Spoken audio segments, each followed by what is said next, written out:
What does it mean to be human in a world where your body is a machine and your mind can be hacked? In 1995, long before our modern anxieties about AI and digital consciousness, a masterpiece of Japanese animation didn't just ask this question, it gave us a haunting, beautiful, and terrifying vision of the answer. This is Ghost in the Shell. It's a film that profoundly influenced a generation of filmmakers, most famously providing the visual and philosophical blueprint for The Matrix. But its legacy goes far beyond that. It is one of the most intelligent, complex, and prescient pieces of science fiction ever created. So today, as it approaches its 30th anniversary, we will dive into the code of this masterpiece. We will explore its groundbreaking world, its iconic protagonist, and the deep, philosophical questions about what makes you, you. The first pillar of Ghost in the Shell is its world. This is not the chaotic, punk rock dystopia of early cyberpunk. This is cyberpunk grown up. The setting of Newport City in 2029 is a dense, multicultural metropolis.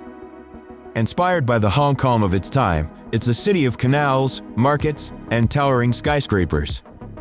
It feels less like a cartoon and more like a real, functioning place. But the true innovation is in its technology. In this world, the human brain can be augmented with a cyber brain, allowing people to directly interface with the network. And the body, the shell, can be partially or completely replaced with advanced prosthetics. This creates a society where the lines between human and machine are not just blurred, they are almost entirely erased. It's a world of incredible convenience and connection, but also one of new, terrifying vulnerabilities. Your body can be hijacked, your eyes can be hacked, and your very memories can be altered or completely fabricated. This is a future where the most dangerous crime is not murder, but the hacking of a soul. At the center of this complex world is one of sci-fi's greatest protagonists. The second pillar of Ghost in the Shell is the existential crisis of Major Motoko Kusanagi. On the surface, she is the perfect soldier, a brilliant tactician, and a deadly weapon for the government's Section 9. But this is just her shell, a state-of-the-art, mass-produced, fully prosthetic body. Inside that shell, her ghost, her consciousness, her soul, is in turmoil.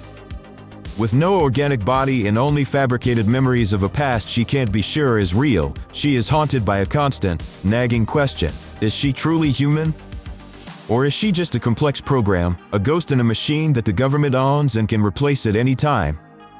She constantly seeks reassurance of her own existence. She dives into the cold, deep ocean to feel the pressure on her shell. She questions if her own thoughts and personality are truly hers. She is a woman who has become so disconnected from her physical self that she is beginning to doubt the reality of her own soul. This profound exploration of identity is what elevates Ghost in the Shell to a masterpiece. If you're fascinated by these deep dives into the philosophy of our imagined futures, consider subscribing to The Future Past. Your support is vital to our mission. Now, let's meet the villain who is a dark mirror of the Major's own questions.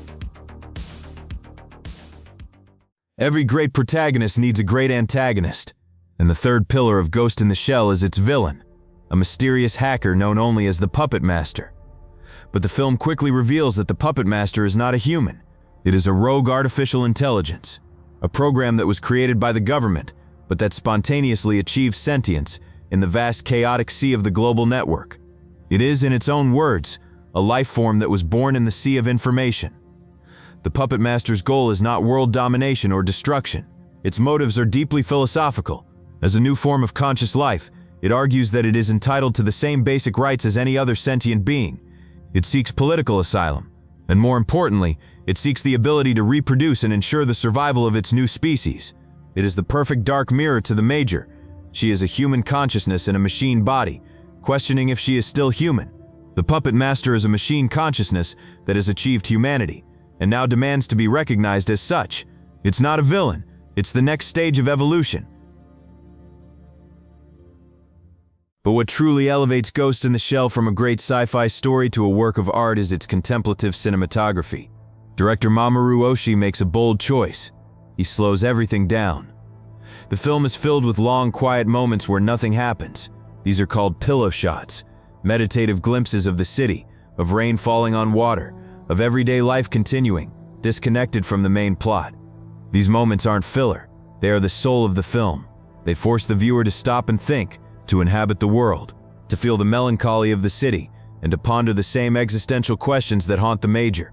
Oshii understands that the biggest questions don't need loud explosions, but quiet reflection. This patient atmospheric pacing is what gives the film its unique dreamlike quality.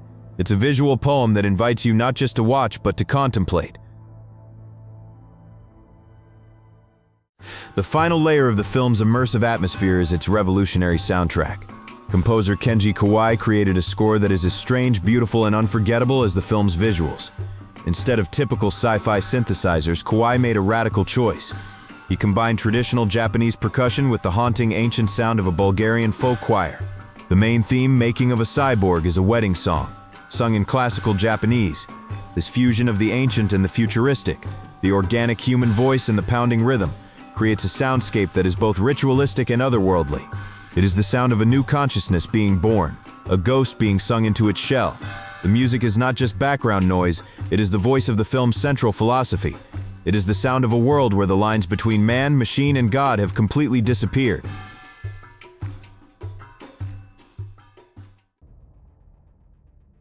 The influence of Ghost in the Shell is immeasurable. Its visual language, from the direct neural jacking to the green cascading digital rain, became the direct visual blueprint for The Matrix. But its true legacy is philosophical. 30 years ago, it asked questions that we are only now beginning to grapple with in our own world. In an age of artificial intelligence, virtual reality, and digital identities, the Major's search for her ghost is no longer just science fiction. It is a reflection of our own search for authenticity in an increasingly artificial world. It's a masterpiece that reminds us that the body is just a shell, temporary and replaceable. What truly defines us, what makes us human, is the ghost within. The memories, the experiences, and the connections that make up our consciousness. Here at The Future Past, we believe that exploring these profound philosophical futures is more important than ever. They are the cautionary tales and the thought experiments that help us navigate the questions of our own accelerating present. If you were captivated by this deep dive into the soul of the machine, subscribe to our channel and join us as we continue to unearth the incredible futures that never were.